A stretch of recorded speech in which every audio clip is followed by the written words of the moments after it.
ಏನಾಯ್ತು ರಾಮ್? ಗೊತ್ತಿಲ್ಲ ಸೀತಾ, ನಮ್ಮ ಮದುವೆ ಆದಾಗ್ಲಿಂದನೂ ಚಿಕ್ಕಪ್ಪ ಫಾರ್ಮ್ ಹೌಸಲ್ಲೇ ಹುಡ್ಕೋತಾ ಇದ್ದಾರೆ. ಪಾಪ ಅಪರೂಪಕ್ಕೆ ಮನೆಗೆ ಬರ್ತಾರೆ. ಅವ್ರ ಮನ್ಸಿಗೆ ನೋವಾಗೋಗಿ ಏನಾದರೂ ಒಂದು ಇನ್ಸಿಡೆಂಟ್ ಆಗ್ತಾನೆ.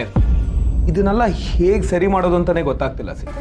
ಅವ್ರು ನೋವು ಪಡೋದು ನೋಡಿದ್ರೆ ನನಗೂ ಬೇಜಾರಾಗತ್ತೆ ರಾಮ್. ಆದ್ರೆ ಯಾರಿಗೆ ಅಂತ ಸಮಾಧಾನ ಮಾಡೋದು?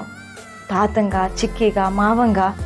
ನಿಜ ಸೀತಾ, ಚಿಕ್ಕಪ್ಪ ಪ್ರತಿ ಸಲ ನಂಗೇನೋ ಹೇಳಬೇಕು ಅಂತ ಟ್ರೈ ಮಾಡ್ತಾನೆ ಇರ್ತಾರೆ, ಅದನ್ನ ಹೇಳೋದೇ ಇಲ್ಲ. ಇನ್ನೊಂದು ಕಡೆ ತಾತ ಅವ್ರನ್ನ ಕ್ಷಮಿಸ್ತಾ ಇಲ್ಲ. ಐ ಆಮ್ 100% ಶ್ಯೂರ್ ಸೀತಾ, ಅಪ್ಪ ಅಮ್ಮನ ಸಾವಿಗೆ ಕಾರಣ ಚಿಕ್ಕಪ್ಪ ಅಲ್ಲ ಅಂತ. ಪ್ರಾಬಬ್ಲಿ ಅವ್ರಿಗೆ ಗೊತ್ತಿಲ್ಲದೆ ಏನೋ ತಪ್ಪಾಗಿರ್ಬೋದು.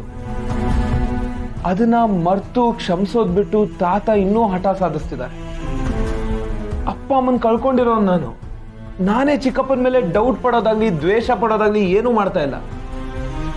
ಬಟ್ ತಾತ ಯಾಕೆ ಹೀಗೆ ಮಾಡ್ತಿದ್ದಾರೆ ಅಂತ ಗೊತ್ತಾಗ್ತಿಲ್ಲ ಸೀತಾ. ಹೆತ್ತ ಮಕ್ಕಳನ್ನ ಕಳ್ಕೊಳ್ಳೋ ನೋವು ಯಾರಿಗೂ ಅರ್ಥ ಆಗಲ್ಲ ರಾಮ್. ಕಳ್ಕೊಂಡವ್ರಿಗೆ ಅಷ್ಟೇ ಗೊತ್ತಿರುತ್ತೆ.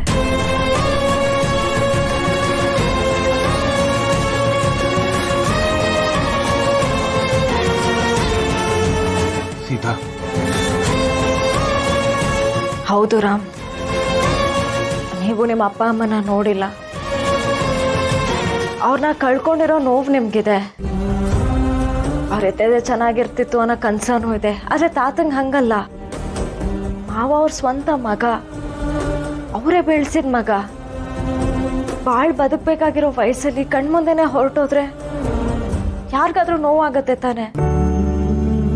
ಕಳ್ಕೊಂಡಂತ ನೋವು ಸಾವಿಗಿಂತ ದೊಡ್ಡದು ರಾಮ್ ಅಲ್ವಾ? ಸೊ ಈ ವಿಷಯದಲ್ಲಿ ನಾವು ತಾತನ ಜಡ್ಜ್ ಮಾಡಕ್ ಆಗೋದಿಲ್ಲ. ಅವ್ರ ಮನ್ಸಲ್ಲಿ ಅದೆಷ್ಟು ದೊಡ್ಡ ನೋವಿದೆಯೋ ಯಾರಿಗೆ ಗೊತ್ತು. ಐ ಅಗ್ರಿ ಸೀತಾ, ಬಟ್ ಚಿಕ್ಕಪ್ಪನ ಮನ್ಸೊಳಗೆ ಅವ್ರು ಎಷ್ಟು ನೋವು ತಿಂತಿರ್ಬೋದೇನೋ.